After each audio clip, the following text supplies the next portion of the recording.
What we got cooking? So we are in this residential neighborhood where none of the houses are marked, which I hate. And we're trying to find 10128 because they have a bunch of honeybees. At least that's what's reported. I've got to come out and do an inspection, figure out how to extract them alive, and then figure out the best way to make them bee free, if they are actually bees. Sometimes we find that they're not actually bees. Snuck in a dad joke there. Right? Do you like that dad joke? All right, I'm gonna assume that this is the right place. Do you have a good history with bees or not yourself? Oh, I love honeybees. I typically do honeybees barehanded, but it all depends on the situation. It also depends on how aggressive the honeybees are. You can always tell when you approach the initial entry point exactly what kind of a situation you're going to be walking into. That's 34, that's 32, 26. Just leaves 4 numbers. So Okay, I'll try. my name is Michael Baran, and I'm with Wildlife Command Center. And we were sent out to look for some honeybees. And the address we were given is 10128, and I'm just having difficulties finding that exact location. You see that gold band and that black stripe? Yeah. So this is an Italian honeybee, and this is an Italian honeybee. So you found Italian honeybees? Oh, I'm in front of it right now? I'm in front of a building. There's some flowers here, and my videographer's with me. It does my YouTube stuff.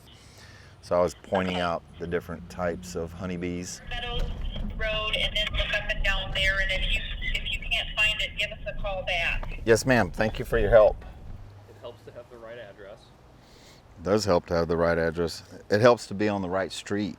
First thing we have to do is do an inspection and figure out exactly what it is that they're calling a honeybee.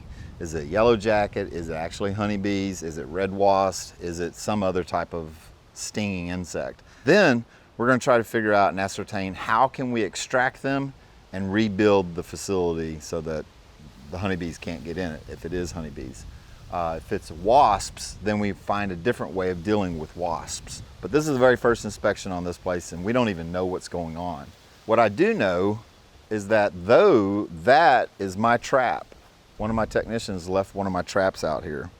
Wildlife Control Supplies. They make all kinds of great things. The starling trap, well, it's still functional, so that's a good thing. Now, what's the issue with starlings? Starlings create a lot of noise. They're an invasive species that tear up a lot of residential structures. They peck in. They create holes in the stucco, and then they live in it. And then of course it drives the tenants or the customers crazy because they make all kinds of noise. And then when they have young, they make even more noise than that. I'm gonna put this trap up. This is one of our traps. On the phone, Anik Enterprises, the owner of this property, read the work order off to me, and the work order said there were honeybees outside the door. Oh, I see them. Right above. Okay, yeah. Yeah, in that crack. Yeah, and you know the worst part about these honeybees? Is we're gonna have to do it from the outside. And they're not Italian bees. Oh no. Also, they're not honeybees. So get right up in there. There you go. That's not a honeybee. That's not a honeybee. That's not a honeybee. Those look like a yellow jacket. They are. There you go. Yellow jacket wasps. What's the big difference in procedures if these would be bees to yellow jackets? So Wildlife Command Center likes to live remove honeybees and translocate them to a honeybee farm. That's what we like to do. The honeybees are having a lot of problems right now with systemic pesticides, and our honeybee population is dwindling quickly. So anytime someone calls in honeybees, we go look, make sure it actually is honeybees, and we figure out a procedure to remove them alive, translocate them, and start a hive at a honeybee farm.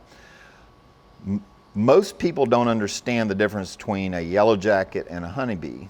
They buzzing, they sting, they're yellow. So they think they're all the same. But at this location, these are yellow jackets. And so we are going to terminate the whole yellow jacket hive, which is usually a paper hive. And judging from the look and the activity here, this is about a medium-sized hive. I would imagine it's about this big around behind that stucco. So what I think is the best is to use a systemic powder that is something like seismic or some other type of toxin, and they'll drag it into their hive, contaminate their whole hive, and then within 48 hours, the whole hive will be dead.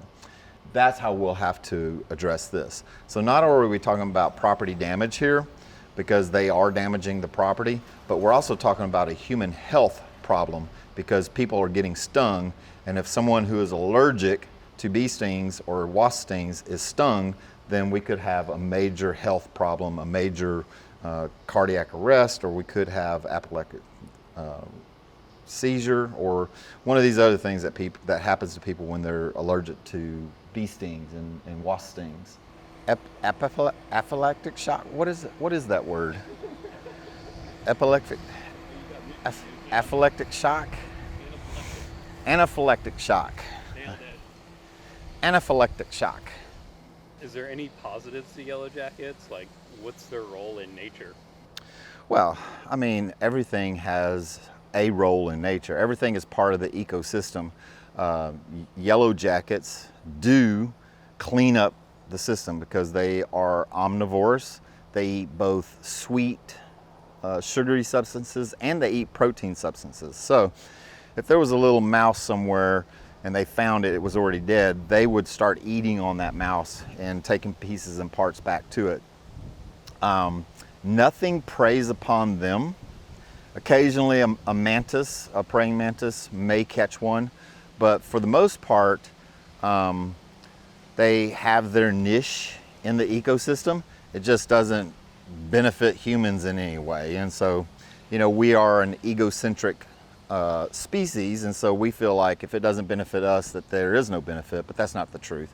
The truth is they have a function in society and in the ecosystem. It's just not one that benefits humans in any way.